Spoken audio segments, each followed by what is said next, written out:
Alfred, make sure to close down the power converters before shutting down the cave.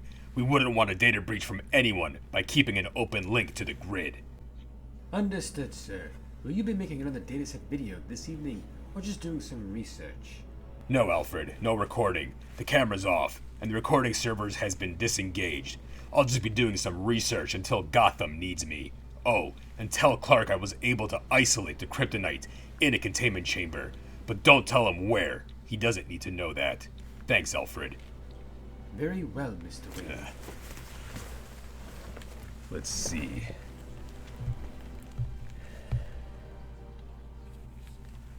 Nightlog 0032, Safemoon R&D. Let's take a look at what we can find about Safemoon.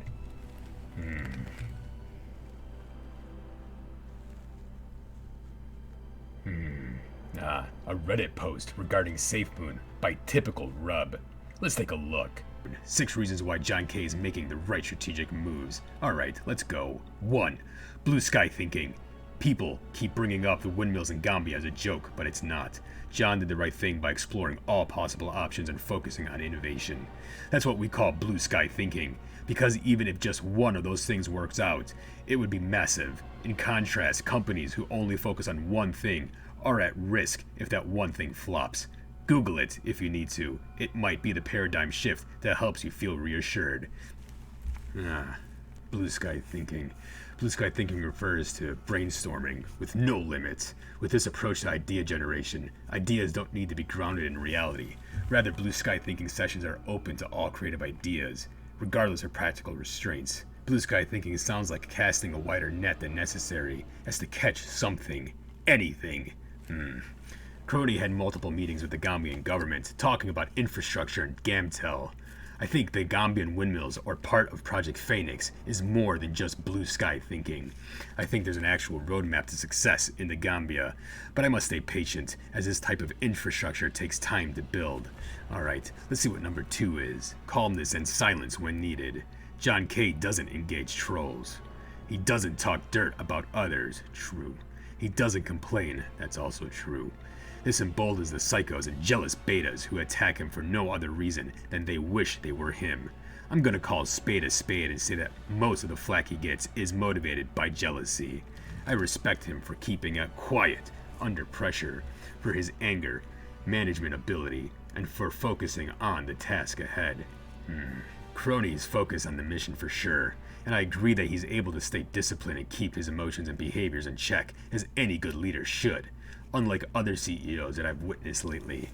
But I have to disagree on the Futter's motives. Jealousy may be a part of it, but I don't think it's the reason. Instead, Safemoon is being seen as a threat to DeFi purists, a threat to those who don't like change and who want to keep things the way they were. The bigger the change to pure DeFi, the bigger the target. Problem that the attackers don't understand is that pure DeFi hasn't been working with a plethora of rug pulls, scams, hacks. Something needs to change, and I believe Safemoon is leading the charge. This is why Safemoon has such a giant target on its chest. Safemoon must remain vigilant and put safety and security of the company above all else, which I know they are. This type of security takes time to develop, so patience will be tested. I'm not worried. The Safemoon army is battle-tested. But to Typical Rub's point, engaging trolls will do nothing but reinforce their behavior and make them do it again and again.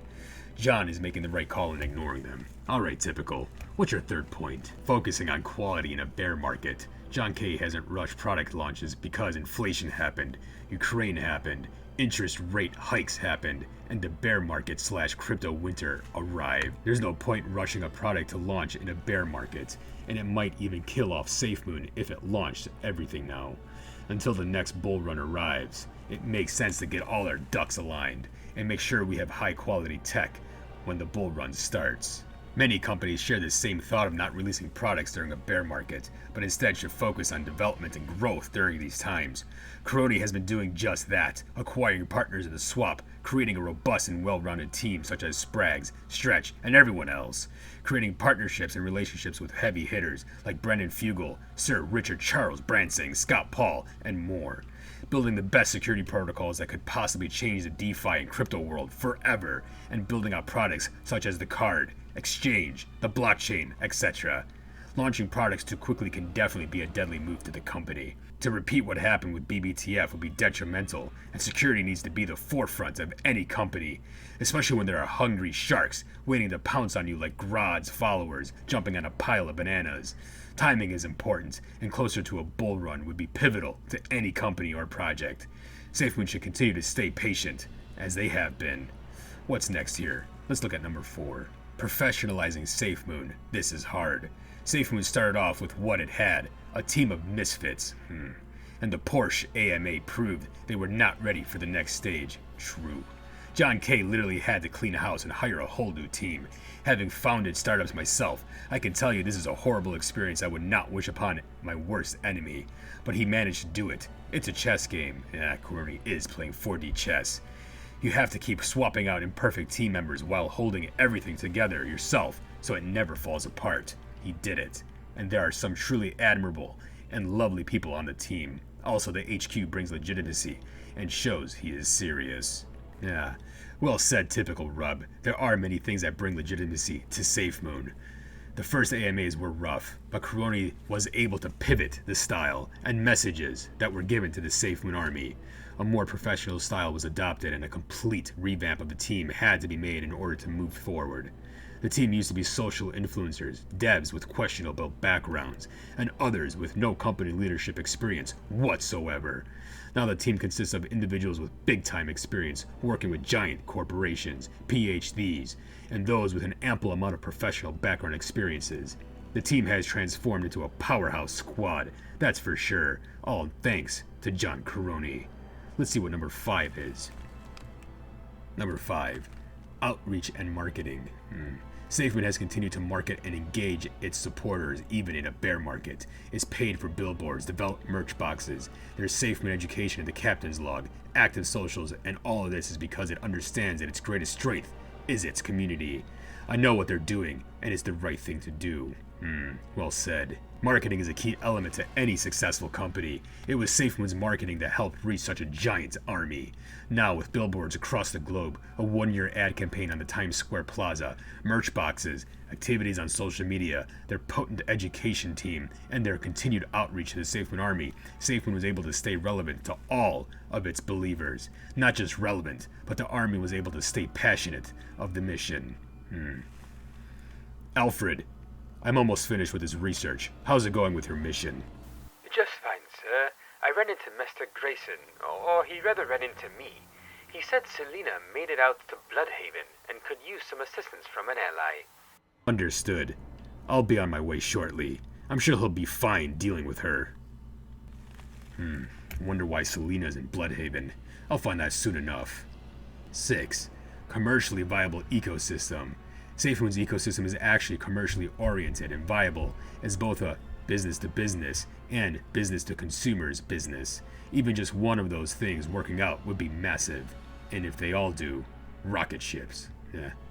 Nothing in life is certain, but I have faith in Safemoon because I see the strategic moves being made, and it makes me bullish. Safemoon bless. Well said. Safemoon definitely has a lot of fish hooks in the water, but I don't think they're focusing on making just one work.